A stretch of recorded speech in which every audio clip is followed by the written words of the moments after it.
Hey Calypso, it's under 10 hours again. I know you haven't responded in the last 5 years that I've sent to submission, but this is the year that I'm going to convince you to let me into the Twisted Metal competition by showing you how I've turned my 2015 Toyota Corolla into the perfect machine of death. This red stripe gives me 15 extra horsepower just by being here. Isn't that Lico the Lotaz joke? Whose channel is this? No need for fancy rims here. Just pop these hubcaps off, throw them at your enemies. The back seat is hella spacious. For your friends with weapons to sit in the back? No, this is where my dog sits.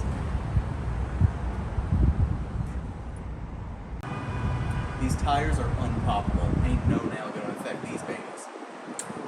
You literally have a nail in your tire right now. Are you Of course, there are still some things I need to fix after my last fight.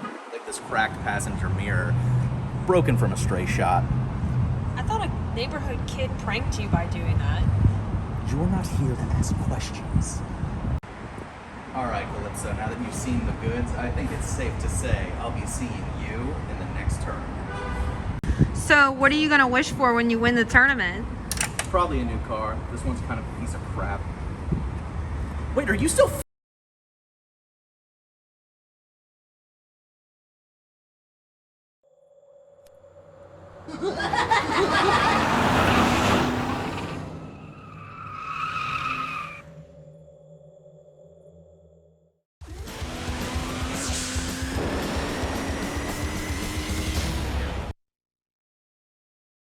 Welcome back to Twisted Metal.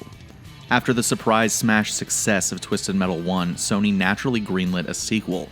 Jaffe, now out of the danger zone and single track with a strong title under their belt, wanted to pull out all the stops in the second game, and they had big ideas, with a wish list a mile long. At the top of the list was better control over the vehicles. To do this, the idea for using hover cars was strongly considered, allowing the vehicles to turn on a center point when stopped.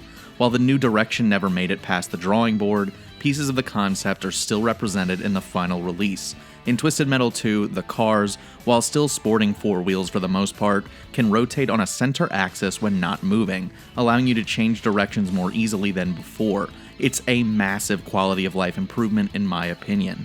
Sony allotted the team 16 months to make the sequel in large part because of the first game's success. Twisted Metal 2 is a direct sequel to Twisted Metal 1, taking place 1 year after the events of the first game. Calypso is added again with his tournament, but now that LA is reduced to rubble, he needs to move the event. Why not make it a world tour? So now our competitors are globetrotting from the fields of Holland to the streets of Hong Kong. The scope of this game feels much bigger than the first because of how varied and interactive the stages are.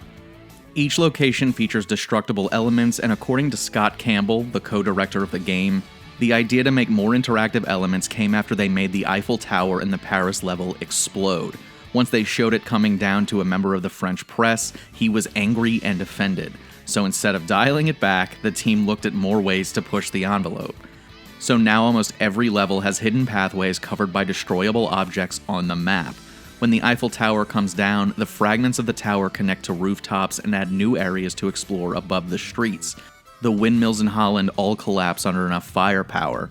Antarctica is a stressful map to play on because as cars fight on top of the ice, it gives way and collapses, costing the players and opponents lots of damage, in some cases enough to destroy your ride.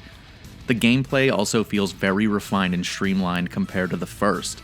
The available pickups have been trimmed down from 11 to 8, which I personally think is a good thing. I found oil slicks and spikes in the first game to be pretty useless, so I didn't miss them here. The biggest quality of life improvement to the power-ups is that they are all marked with unique icons as opposed to bubbles with text on them like in the first game. But one addition that adds a whole new level of strategy and brings the game closer to the fighting game with vehicles moniker the team kept repeating during the first game's development is the D-pad combos, or advanced attacks as they're called in the manual. At any moment you can smash a combo of buttons and launch an attack like napalm or freeze rockets. I'll admit I was skeptical at first, but now that I'm used to it, it's way harder to go back to Twisted Metal 1. The freeze rockets alone became an invaluable part of my arsenal, and I'd recommend learning as many of these combos as you can if you go back and play.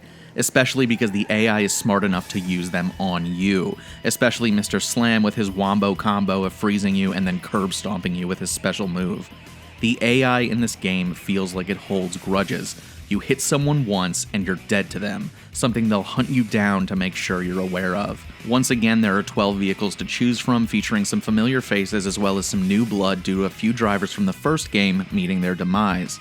Multiple of these first-time contestants became series staples like Axel, the man locked into a monstrous set of wheels by his father, Amanda Watts, who drives an F1 car named Twister after her special move, and Shadow, a hearse that returns in later games with different drivers.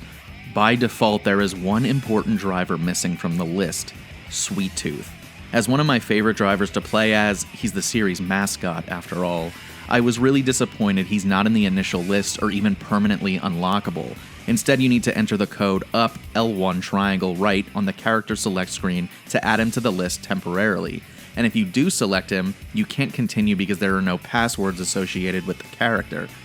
Getting a game over with him means starting from square one, so you better be pretty freaking good to beat the game in one shot. But outside of our boy Needles, the other characters follow the same rules as the first game, with each one having unique passwords to continue where you left off. All the characters are chasing the same dream as before, to win the ultimate prize, a wish granted by Calypso. The art style and endgame cinematics were totally overhauled for the second game's release. Instead of actors in the character select screen, the driver avatars are drawn, and the cutscenes you unlock when you beat the tournament are all simply animated comic book style scenes. In my opinion, this was a good step because it allowed the creative vision to come across more. While I do think the original games / cinematics have their own merit with their tongue-in-cheek, low-budget appeal, the storylines would never have been transferred from paper to screen without this shift in style. Campy and compressed live-action footage would never capture the gravity of Axel's finale when he tears his arms free of his rubber prison and stands up to his father. And while the lost cutscenes from the first game do a better job of depicting the backhandedness of Calypso's wish granting, his evil nature is on full display here. Like when Bruce Cochran, the driver of Thumper, wishes to be the king of the world, it's granted. But Calypso turns around and essentially wipes out the entire planet, making Cochran the king of both everything and nothing. He's completely alone in his kingdom. Also, seeing Calypso stretch and pull the face of Ken Masters when he says he wants to have the world know his face is grotesque and makes me deeply uncomfortable. All of the improvements in development time led to Twisted Metal 2 being the best-selling game in the series, selling 1.74 million copies in the United States alone, with critical reception much higher across the board, despite the graphics once again becoming a polarizing aspect of the game. EGM continued to favor the series, rating the sequel as the runner-up for the Game of the Year at the time of its release, as well as putting it in the rankings of the top games of all time. According to Jaffe, it was the best game in the series with the best gameplay of all the games. His philosophy of games is, the second game of most series is the best because the teams that work on them can refine a sequel to fit more in line with the original vision, which only comes from experience. Twisted Metal 2 was also accompanied by the most coveted piece of Twisted Metal memorabilia thus far. Is it an action figure? A limited print of a cover? No, it's a comic book. Only 100 were made for promotional purposes, leading to a giveaway of 50 copies, with the remaining 50 being given to random fans who wrote to Sony and requested copies. It gives backstory of Calypso's life and all of the twisted events that led him to becoming the leader of the competition. You can read the whole thing on the Twisted Metal wiki, and if you're interested in that crisp lore, you gotta check it out. It even tells the story of how Calypso became a dad and how his daughter wound up entering the contest to find him. It's very of its time, it's very dark, and it has a lot of illustrations of New York City getting destroyed that wouldn't exactly get made today, if you catch my drift. Despite the success of Twisted Metal 2, Single Track was getting burned out working under Sony's pressures. Scott Campbell said the team's family lives were suffering, their financial situation wasn't good enough to sustain, and all they were really left with was a reputation for making good car combat games. This led to Single Track handing the Twisted Metal rights over to Sony, where it would go on to be developed by an internal team, 989 Studios. Meanwhile, Single Track was bought out by GT Interactive, and the remaining members of the team went on to develop a new car combat game, Rogue Trip Vacation 2012, a game we will be looking at in a future Twisted Metal month. David Jaffe was said to be a consultant for the third Twisted Metal game, but he said he had moved on to other projects that had his attention, meaning he had very little, if anything, to do with the third entry. Needless to say, he doesn't view Twisted Metal 3 very fondly. The golden era of Twisted Metal ended almost as quickly as it began. Just when the series began to find its footing, a brand new team took the series in a brand new direction that we will take a look at in the next episode.